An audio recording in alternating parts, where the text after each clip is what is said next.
당신이 자녀에게 무심코 던진 그 한마디가 사실은 당신 부모에게서 받은 상처의 메아리일 수 있습니다. 우리는 부모가 되었을 때 과거의 상처가 해결되지 않은 채 남아있다면 그 상처가 마치 보이지 않는 끈처럼 자녀에게로 이어지는 것을 보게 됩니다. 이 사실을 모른 채 아이에게 상처를 대물림하고 있다는 충격적인 진실을 마주하는 것은 결코 쉽지 않습니다. 오늘은 많은 부모님이 겪고 계시는 나도 모르게 자식에게 상처를 대물림하는 진짜 심리에 대해 깊이 있게 이야기 나누고자 합니다. 이 문제를 직시하지 않으면 당신의 자녀 또한 같은 고통의 굴레를 겪게 될 위험이 있다는 점을 말씀드리고 싶습니다. 우리는 모두 부모가 되면 나는 우리 부모님처럼 하지 않을 거야 라고 다짐합니다. 하지만 어느 순간 내 입에서 부모님의 말투가 튀어나오고 부모님이 했던 행동을 똑같이 반복하는 자신을 발견하고는 섬뜩함을 느끼죠. 아이가 떼를 쓰거나 말을 듣지 않을 때 갑자기 치밀어 오르는 분노를 주체하지 못하고 아이에게 상처 주는 말을 내뱉는 경험 혹시 있으신가요? 아이의 작은 실수에도 과도하게 반응하거나 아이의 감정을 무시하고 훈육이라는 이름으로 통제하려 들지는 않으셨는지요? 사실 이러한 행동들은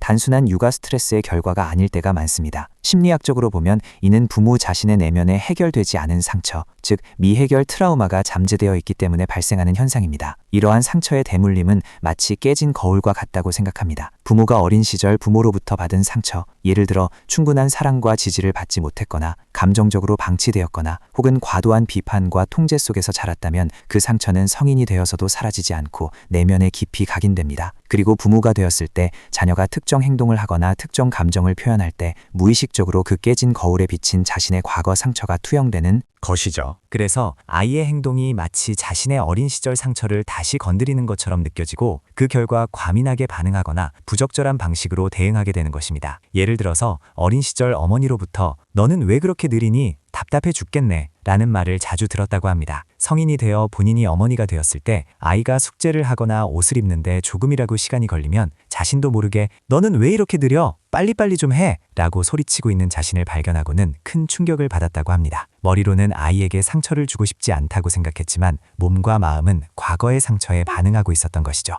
이것이 바로 내면화된 부모상이 자녀에게 전이되는 대표적인 사례라고 할 수 있습니다. 부모의 내면에 자리 잡은 상처는 마치 보이지 않는 그물망처럼 자녀의 행동과 감정을 포획하고 결국 같은 패턴의 상처를 되풀이하게 만드는 것입니다. 이러한 상처의 대물림을 끊어내기 위해서는 무엇보다 자기 자비가 중요합니다. 자기 자비는 자신을 불쌍히 여기는 자기 연민과는 다릅니다. 자기 자비는 자신의 불완전함과 고통을 있는 그대로 인정하고 자신에게 친절하고 이해심 있는 태도를 보이는 것을 의미합니다. 많은 부모님들이 내가 부모로서 이러면 안 되는데 라는 죄책감에 시달리지만 사실은 그 죄책감이 오히려 변화를 가로막는 경우가 많습니다. 우리는 완벽한 부모가 될 수 없다는 사실을 인정하고 자신의 상처와 한계를 솔직하게 마주할 때 비로소 치유의 첫걸음을 내디딜 수 있습니다. 또 다른 사례를 보겠습니다. 이분은 어릴 적 아버지로부터 감정 표현을 억압당하며 자랐습니다. 남자는 우는 게 아니야, 약한 소리 하지 마 라는 말을 귀에 못이 박히도록 들었다고 합니다. 성인이 되어 자신의 아들이 학교에서 친구와 다투고 와서 울고 있을 때 자신도 모르게 뭘 그런 걸 가지고 울어, 남자답지 못하게 라고 말하려던 순간 문득 자신의 어린 시절이 떠올랐다고 합니다. 그 순간 아들을 품에 안고 많이 속상했구나, 아빠한테 다 이야기해도 괜찮아 라고 말해주었습니다. 이 작은 변화가 아들과의 관계에 큰 전환점이 되었습니다. 자신의 상처를 인지하고 그것이 자녀에게 전이될 뻔한 순간을 알아차린 것이죠. 이처럼 상처의 대물림을 끊어내기 위한 구체적인 실천 방안을 몇 가지 말씀드리겠습니다. 첫째, 자신의 어린 시절을 돌아보고 부모님과의 관계에서 어떤 상처를 받았는지 솔직하게 탐색하는 시간을 가져보시기 바랍니다. 감정일기를 쓰는 것도 좋은 방법입니다. 둘째, 자녀의 행동이 당신의 감정을 격렬하게 자극할 때 잠시 멈추고 지금 내가 느끼는 이 감정은 정말 아이 때문인가? 아니면 내 안에 오래된 상처 때문인가? 라고 스스로에게 질문해 보십시오. 셋째, 아이의 감정을 있는 그대로 수용하고 공감하는 연습을 하십시오. 아이가 화를 내거나 슬퍼할 때 그럴 수도 있지, 많이 속상했겠구나와 같이 아이의 감정을 인정해주는 말을 건네는 것이 중요합니다. 넷째, 필요하다면 전문가의 도움을 받는 것을 주저하지 마십시오. 심리상담은 당신의 내면을 깊이 들여다보고 상처를 치유하는 데 큰 도움이 될 수 있습니다. 사실 삶은 분절되어 있지 않다고 생각합니다. 우리의 과거는 현재의 우리를 만들고 현재의 우리는 미래의 자녀에게 영향을 미칩니다. 당신이 자신의 상처를 직시하고 치유하려는 용기를 낸다면 그것은 단지 당신 개인의 변화를 넘어 당신의 자녀와 그 자녀의 자녀에게까지 이어지는 건강한 유산을 물려주는 위대한 첫걸음이 될 것입니다.